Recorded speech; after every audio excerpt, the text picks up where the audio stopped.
রমজানে মা বোনদের জন্য স্পেশাল কোনো আমল আছে কিনা জানালে উপকৃত হতাম।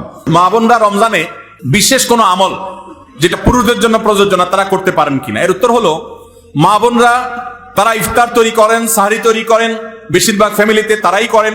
অতএব তারা এই কাজগুলোর ফাঁকে ফাঁকে ইবাদত বন্দেগী করবেন এবং সেই সাথে রোজাদারের খেদমতের নিয়তে তারা যদি করেন যে রোজাদারকে ইফতার করালে ইফতার করানোর সব পাওয়া যায়, আমি তাদের ইফতারের ব্যবস্থা করছি, আয়োজন করছি, অতএব আল্লাহ আমাকে যেন আজর দান করেন, সব দান করেন, রোজাদারের খেদমতের নিয়ত যখন করবেন তারা আল্লাহর কাছে এটার জন্য এক্সট্রা বেনিফিট এবং সব লাভ করবেন। সেই সাথে তাদের বাসার পুরুষদেরকে মসজিদে পাঠিয়ে দিবেন জামাতের সাথে নামাজ পড়ার জন্য, উদ্বুদ্ধ করবেন, বাচ্চাদেরকে নিজেদেরকে কোরআন তেলাওয়াতের মধ্যে রাখবেন।